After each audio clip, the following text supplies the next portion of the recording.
An arrogant cop dares to mock a fearless judge in open court, unaware he is about to trigger an explosive chain of betrayals, corruption, and cold-blooded murder that rattles the entire city. UV just tuned into Epic Stories, where we expose shocking truths and unforgettable characters. If this mind-bending tale has you on the edge of your seat, don't forget to like, subscribe, and comment below. Ready to plunge into the chaos? Brace yourself, here we go. They called it the case of the decade in Westvale City. The stately courthouse, usually a place of hushed formality, was thrumming with a strange tension from the moment Officer Zachary Cole stepped into the room. His uniform was immaculate, his chin held high, and his demeanor brimming with disdain. Seated on the bench, her dark eyes steady and unwavering, was Judge Vanessa Holloway, the one figure in Westvale's entire judicial system whose authority Cole had decided to challenge. Cole was infamous in certain neighborhoods of Westvale. Rumors floated around about his aggressive policing, especially toward people of color, stories of him roughing up suspects who never made it to the precinct in one piece. Although those rumors circulated for years, they never stuck. Lawsuits vanished, witnesses retracted statements, and internal reviews conveniently cleared him every time. That day in court was supposed to be a preliminary hearing on an excessive force complaint. Standard procedure, a formality, just one more stack of paperwork for the system. But tensions were already simmering. For those inside the courtroom who had caught wind of Cole's reputation, it felt like a storm cloud was about to burst overhead. Judge Vanessa Holloway surveyed the room and then spoke, her voice measured. "Officer Cole, you are required to testify about the events under investigation. This court demands professionalism." Cole let out a low, mocking laugh, ignoring the startled glances from the attorneys, from the bailiff, from concerned onlookers in the gallery. "With all due respect, Your Honor," he said, the contempt dripping from each word, "I don't take orders from people like you." It was as if every oxygen molecule vanished. A stunned hush fell on the crowd. Even the bailiff, Officer Rogers, looked ready to step in and forcibly muzzle Cole. In that moment, the entire courtroom collectively understood they were witnessing a direct, personal affront that went beyond mere disrespect. Judge Holloway, as hands curled around the edges of her bench. "Excuse me," she asked, her voice dangerously quiet. "You heard me?" Cole repeated, leaning forward, bracing his hands on the wooden podium where witnesses usually testified with deference. "I don't take orders from," he paused, scanning the spectators, "people who don't deserve that seat." Gasps rippled through the room. A senior attorney clutched the edge of his table, as though he'd just seen a ghost. Nobody had ever seen such blatant insolence directed at Judge Holloway. She had a reputation for running a tight ship, fair but unyielding to disrespect. But now, in full view of the gallery, Cole was practically spitting on that reputation. Holloway's eyes narrowed, though her posture remained steady. "Officer Cole," she said, voice soft enough to force the entire chamber into strained silence, "you are treading on very thin ice." Zachary Cole tilted his head, a sneer curling his lips. "And what are you going to do about him?" That single line rang out like a gunshot in the hush, sending a current of shock through the gallery. A paralegal near the back let out an involuntary squeak, while others whispered in agitation. The tension was suffocating. Judge Holloway's lips curved into a faint, almost eerie smile. "Officer Cole," she said, her tone calm but carrying an edge as sharp as broken glass. "I've heard a lot of ridiculous things in my courtroom over the years, but this might just top the list. And you," she paused meaningfully, "have no idea what you've just started." Long before she wore the black robe and commanded the respect of an entire city, Vanessa Holloway was a bright, ambitious young black woman growing up in one of Westvale's most underfunded neighborhoods. She saw how the legal system could crush those with the least power. She watched her hardworking father get pulled over and humiliated by officers who saw only skin color instead of decency. Memories of that time propelled her through law school, through countless nights poring over case files by flickering lamplight. She vowed that if she ever earned a position to make real change, she'd do it, and she would never allow unscrupulous officers to inflict injustice upon the vulnerable. That vow had shaped her approach to the bench. It shaped how she handled every case. So when Zachary Cole spat in her face, figuratively speaking, by mocking the authority of her courtroom, it lit a spark inside her. It was the same brand of contempt that had dogged her entire life. But now she had the power to do something about it. The dramatic confrontation had escalated further. "I am sorry," Cole said, though he clearly wasn't. "Was that a threat, Your Honor?" Judge Holloway remained perfectly still. It's not a threat, Officer Cole, she stated evenly. It's a fact. You are under oath. You will testify or you will face contempt of court. Cole let out a slow whistle, as if unimpressed. Contempt. A lecture lady, Ivy dealt with worse. A tall defense attorney, Ms. Amber Reyes, stood up, her face a mixture of shock and desperation. Your Honor, maybe we should. Sit down, counselor, Judge Holloway cut in, eyes still locked on Cole. Reyes froze, then obediently sank into her seat. Vanessa turned back to Cole. Let me make this clear. If you defy this court, the consequences will be immediate. Cole shrugged, arrogance twisting his features. Try me. The gallery erupted into urgent murmurs. Even the jury looked aghast at Cole's audacity. Without breaking eye contact, Judge Holloway signaled to the bailiff. Officer Rogers, restrain the witness. Cole's face blanched. He tried to bolt. But two more uniformed courthouse security officers materialized at his sides, slamming him down into the witness chair, pinning his arms behind him. You can do this, he growled between clenched teeth. I'm a cop. Judge Holloway stood and descended from the bench. And I, she said in a voice that cut through the ambient noise, am a judge. You might want to remember that. Struggling in vain, Cole shot her a glare that could have melted steel. You'll regret this, he hissed. You have no idea who you are dealing with. A faint smile traced her lips. No, Officer Cole, she said quietly, leaning in just enough so only he could hear. I think it is you who has no idea who you're dealing with. Just then, the chamber doors flew open, and an out-of-breath courthouse clerk rushed in, heading straight for the prosecution's table. The lead prosecutor, Dana Miller, had been prepared for a standard hearing. But as soon as the clerk whispered in her ear, Dana's expression turned from anxious to outright alarmed. She looked up at Judge Holloway. Your Honor, she called across the tense room, voice trembling. I need a moment. We have just received urgent evidence regarding Officer Cole. It changes everything. Cole tried to maintain his bravado, but there was a flicker of uncertainty in his eyes. The entire courtroom sensed that something dark was about to surface. Holloway, Dana Miller, and the breathless clerk moved into the judge's chambers. Shutting the door behind them, Dana tossed a folder onto the desk. Her hands shook. This is not just another brutality complaint, she said under her breath. This is a homicide, possibly more than one. Judge Holloway opened the file. Her eyes scanned over bank statements, internal police memos, and autopsy report. There were time-stamped photos capturing Cole in an alleyway, standing over a lifeless figure. Vanessa's stomach clenched. Good Lord, she breathed. And the department had these files hidden? Dana nodded gravely. Yes, and we suspect the official record was tampered with to cover it up. Vanessa's hand tightened on the paper, remembering the man who just threatened her in open court. So Officer Cole isn't just abusive, he's a murderer. Before either woman could say another word, a sharp knock rattled the door. The bailiff, Rogers, stuck his head in. Judge, we have a situation. Vanessa and Dana exchanged a look. Dread building. What is it? The judge asked, steeling herself for bad news. There's an FBI agent here, says it's urgent. A tall man in a dark suit stepped into Judge Holloway's chambers. Badge displayed. Judge Holloway, he began, voice calm but edged with tension. I am Special Agent Trevor Decker with the FBI. I believe you've come across evidence tying Officer Zachary Cole to a broader network. Vanessa studied the agent's face. A broader network. Decker nodded. We've been tracking suspicious patterns for years, officers using fear and intimidation, burying evidence, extorting money from suspects. Every time we got close, the trail went cold. Dana Miller folded her arms. So this isn't just a one-off homicide. Decker took a breath. No, Cole is just the tip of an iceberg. And now that you have the evidence, you're all in danger. Vanessa's pulse hammered. Before she could inquire further, a resonating boom rocked the entire courthouse. The floor shook, windows rattled. Books toppled from the shelves as shrieks of alarm reverberated through the corridor. Decker tore the door open to see a swirl of smoke flooding in. Dana choked on the thick air. What was that? The bailiff coughed, eyes streaming, an explosion somewhere near the records office. Vanessa felt an ice-cold dread coil in her gut. The records office, where everything from Cole's hearing to sensitive departmental documents were stored. Someone had just declared open war on the truth and on everyone involved.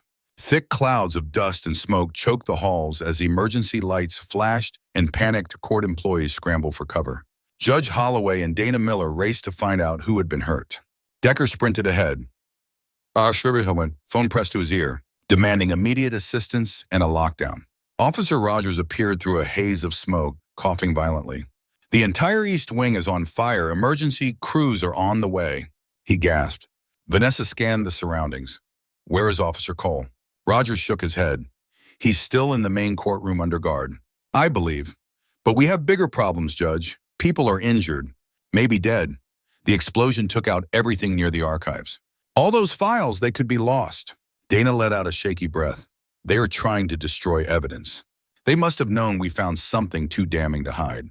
Holloway's mind raced. "Decker, we can to let them bury this." He nodded grimly. "Cole is key. We move him to a secure federal facility now, or these people might make sure he never talks." Firefighters battled the blaze while paramedics treated victims in hastily set up triage areas on the courthouse lawn. Inside a temporary command center, Decker, and Dana huddled around a flickering computer monitor that displayed partial security footage of the corridor leading to the records office. "This was a professional hit," Decker muttered, eyes narrowed. "We don't see any sign of a suicide bomber or a suspicious person entering. They planted the device in a blind spot. They must have known exactly where security cameras wouldn't catch them." Dana rubbed her temples. "You were telling me a group of criminals had enough intel to bomb a courthouse from the inside." Vanessa responded quietly, "That is precisely what we are dealing with.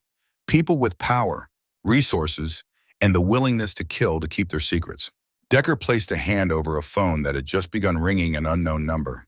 He answered tersely, "Agent Decker." A distorted voice crackled. "Drop the case." His expression hardened. "Who is this?" The voice repeated coldly. "Drop the case or next time you won to get a warning." The line went dead. The three of them exchanged a look. Decker set the phone down, exhaling. "They are not bluffing." Vanessa clenched her fists. "I wanted to be intimidated." But Decker's gaze was grave. "Judge, they are threatening to kill you. They just bombed a courthouse. This goes beyond intimidation." The governor's demand. Later that evening, a shell-shocked hush still hung over Westvale. The death toll from the bombing included 2 court clerks and a security guard, with several more wounded. Judge Holloway was reviewing statements in the battered remains of her office when Governor Alexander Kim called. "Judge Holloway," he said firmly, skipping pleasantries, "I've just been informed of the extent of this attack. We need you to recuse yourself from Cole's case immediately. This has gone too far." Vanessa pressed the phone to her ear. "Governor Kim, I understand the danger.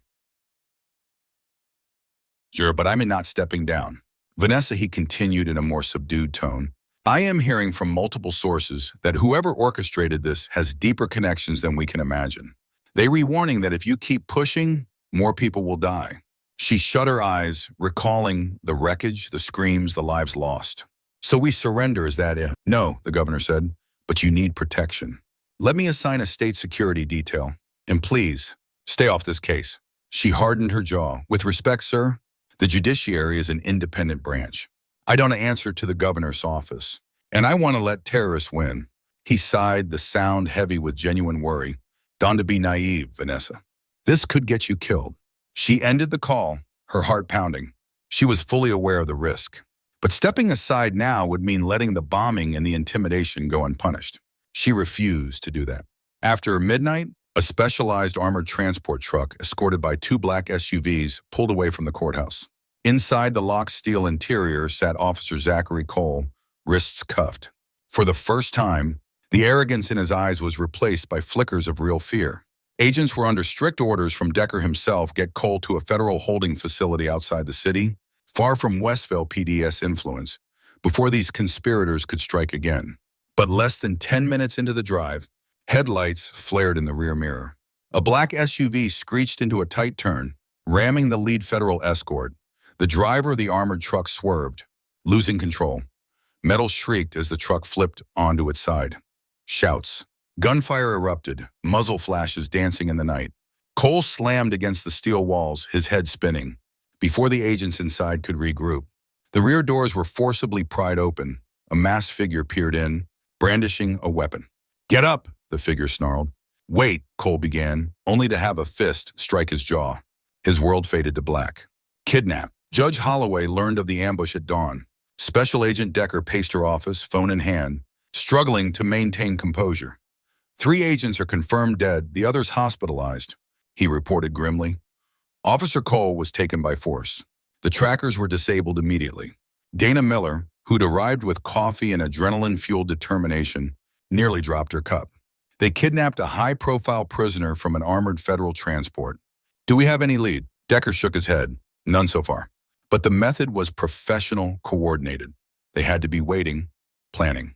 Vanessa slammed her desk with the flat of her hand. He's the key to exposing this entire operation, and now he is gone. They were going to kill him, aren't they? Decker exhaled. They might, unless he is still of some use to them. Either way, we have to assume his life expectancy is limited. It was then that a text alert buzzed on Vanessa's phone.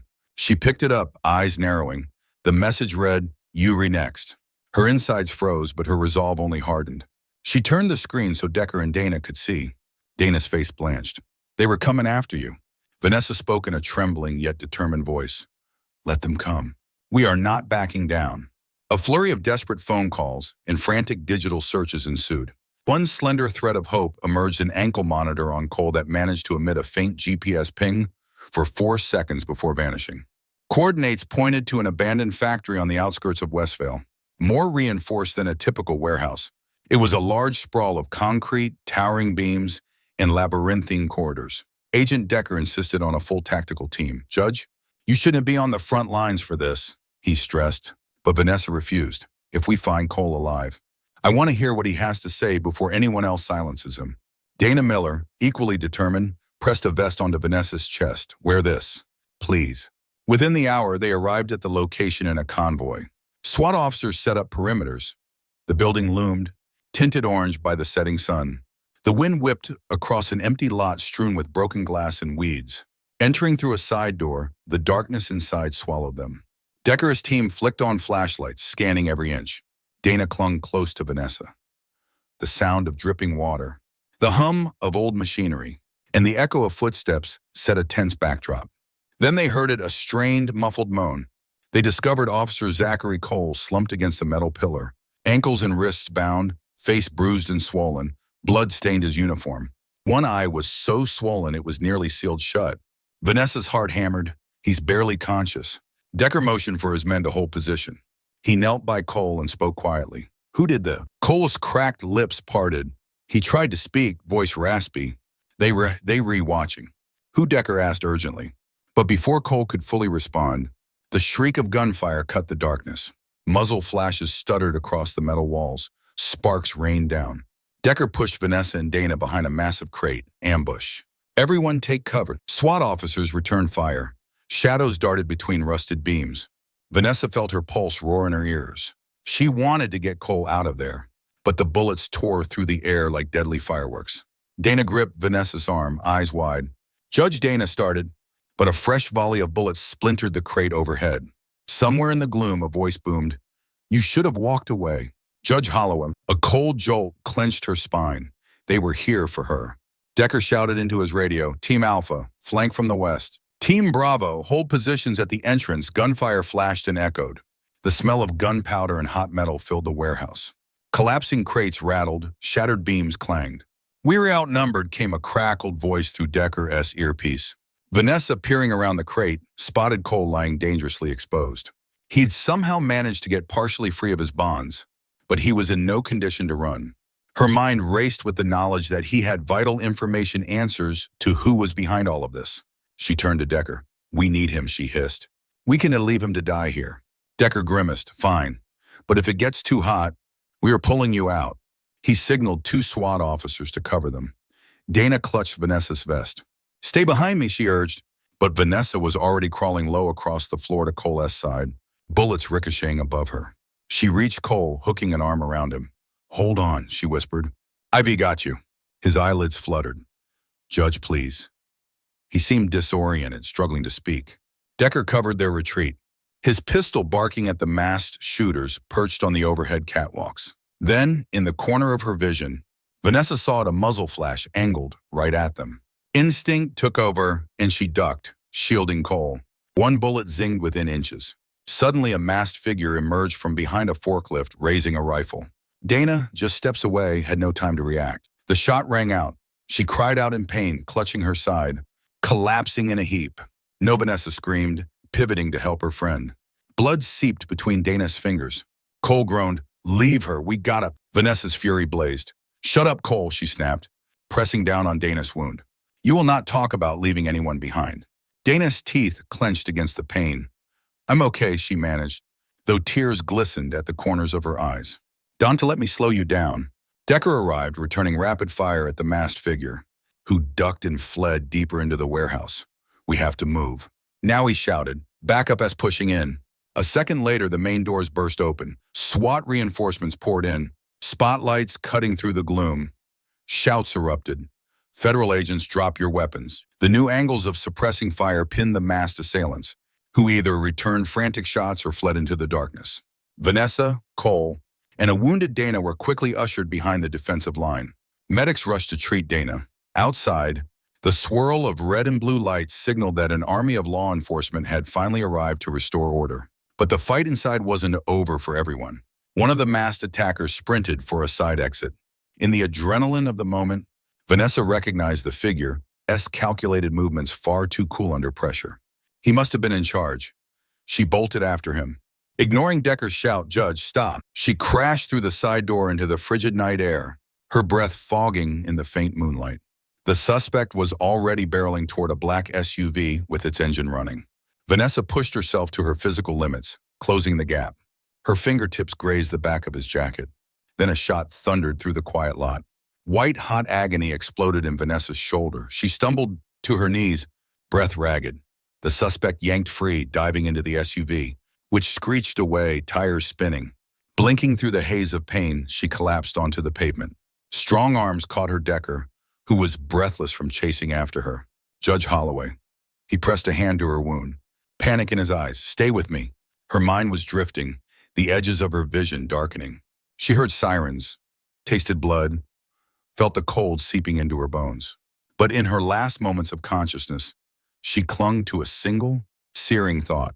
They want to silence me. Light, sterile, and unforgiving, invaded her vision when she finally opened her eyes. The rhythmic beep of a heart monitor pulsed in the background. She felt an ache in her shoulder, dull but all-consuming. Judge Vanessa Holloway was alive. She turned her head to find Special Agent Trevor Decker seated by her bed, exhaustion etched on his face. On the other side was Dana Miller, her arm in a sling and face pale but smiling in relief. Vanessa tried to speak, but her throat was scratchy. Dana pressed a cup of water into her hand. "Take it slow." After a few sips, Vanessa cleared her throat.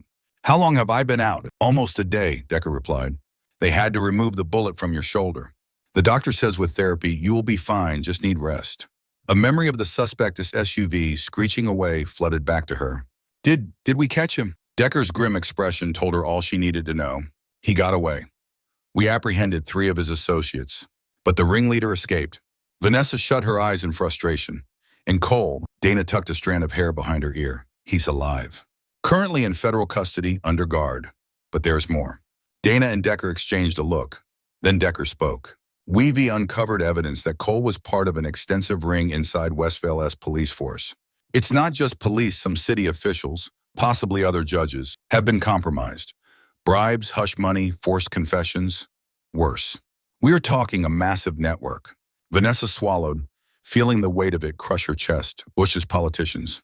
Dana nodded. "It's bigger than we ever thought. But we have enough to blow the lid off.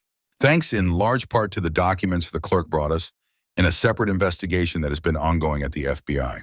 "What about Cole?" Vanessa asked quietly. "Will he talk?" Decker exhaled. "We think so. He's scared. He's seen that his so-called allies were willing to kill him to keep him quiet."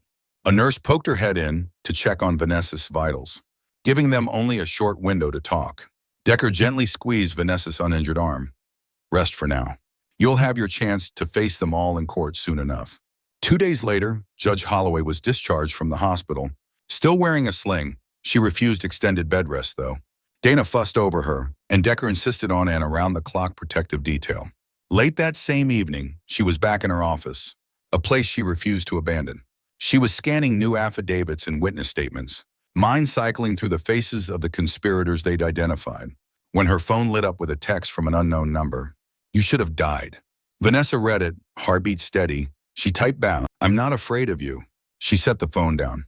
A shiver of adrenaline and anger coursed through her veins. No matter what they tried, she was going to yield. The next morning, a man named Devin Moore turned up at the courthouse lobby, asking to speak with Judge Holloway. He was a former internal affairs investigator who had abruptly resigned years prior. Officer Rogers escorted him into Vanessa's chambers, where Dana and Decker were also present. Moore looked haunted, unshaven, eyes sunken. Without a word, he slid a flash drive across her desk. "This is everything," he muttered. "Files I was gathering before I got shut down. I saw your press conference. Thought you might have the courage to use it." Vanessa's stomach flipped. "What is on here?" He wouldn't meet her gaze. A secret operation. Names, bank transactions, blackmail. Code name Project Meridian. You blow that wide open, you tear the entire system down. But be careful, he added, stepping back. Once you see what is on there, there is no turning back. With that, Moore left. In the hush he left behind, Vanessa, Dana, and Decker looked at each other, then at the flash drive. They wasted no time loading it onto a secure laptop. The folder's contents were staggering. Emails outlining bribes. Black budgets used to fund covert tasks. Hit lists with the label, priority eliminations. Vanessa's name was there, circled in red text. Next to her name were the words, high threat to ongoing police power consolidation. Dana rubbed her arms as if to dispel a chill. This is beyond Westvale. We were seeing communications from multiple precincts in different states. They've even sharing strategies to keep the public and certain judges in check. Decker's jaw tightened. It's organized crime masquerading as law enforcement. They do anything, plant bombs, commit murders to maintain control. Vanessa closed the laptop. We need to go public. All of us together. With the governor as support. Dana hesitated.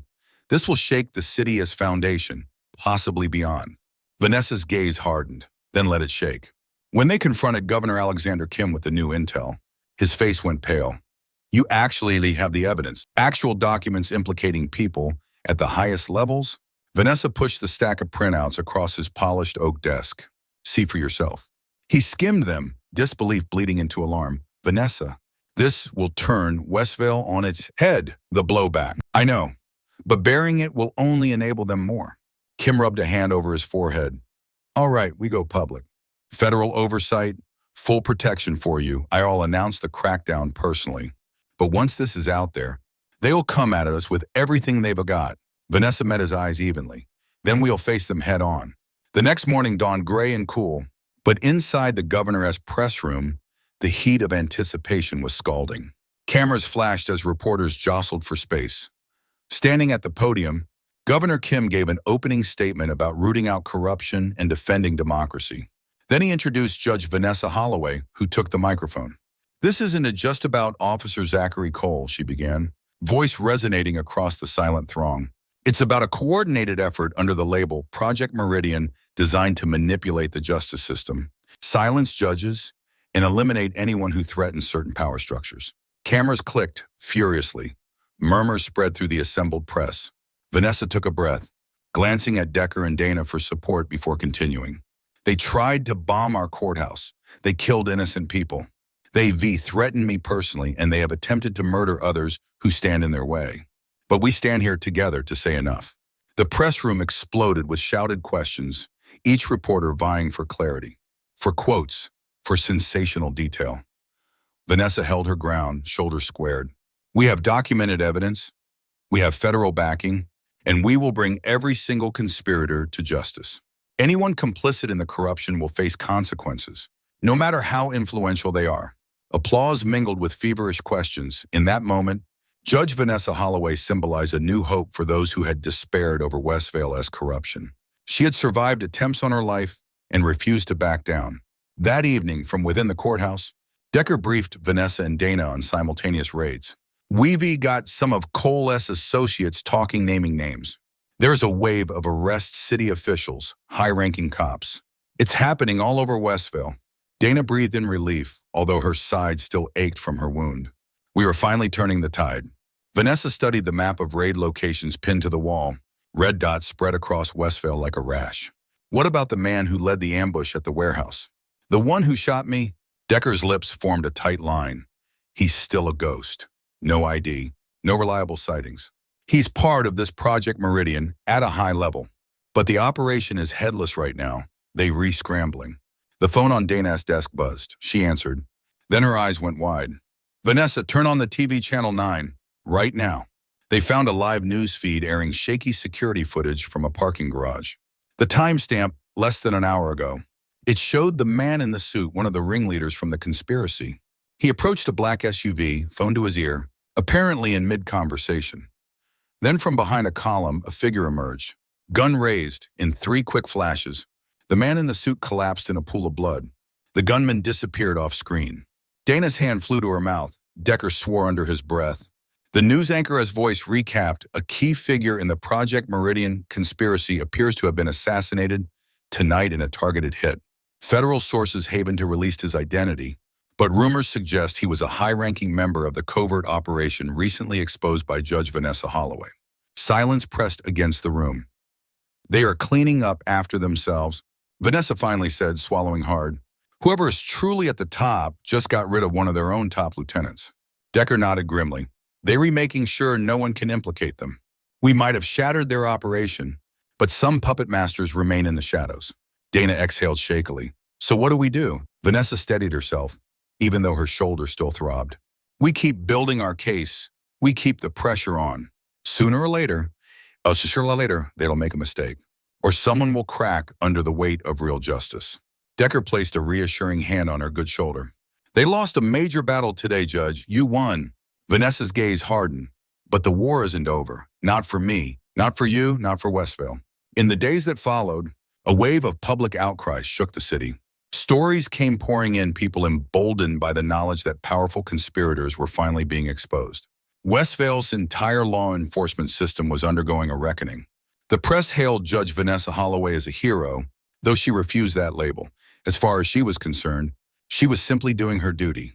Underneath the sense of triumph lingered a cold, unshakable truth. The real masterminds hadn't shown their faces yet. They had chosen to let their underlings burn. They had even assassinated their own allies once those allies became liabilities. And so Vanessa Holloway kept her protection detail close. She testified in front of federal panels, provided the evidence gleaned from Cole and Moore's files, and kept pressing forward. Each day she received more threats, subtle and overt, yet she persisted. All of Westvale held its breath, waiting for the next dramatic twist. In quiet moments, Vanessa revisited the vow she'd made all those years ago to fight injustice, to use her power for good, to never cower before bullies in uniform or suits. And she felt more certain than ever that, for all the terror and bloodshed, justice would triumph in the end. Because she, Judge Vanessa Holloway, was to going anywhere. Thank you for watching Epic Story. If this intense saga has you gripped, smash that like button, subscribe to our channel for more unbelievable true-to-life tales, and drop a comment on which twist shocked you the most. Remember, sometimes, the pursuit of justice is darker and more dangerous than any fiction could ever be. Stay safe and stay vigilant, because the next story might be unfolding right where you live.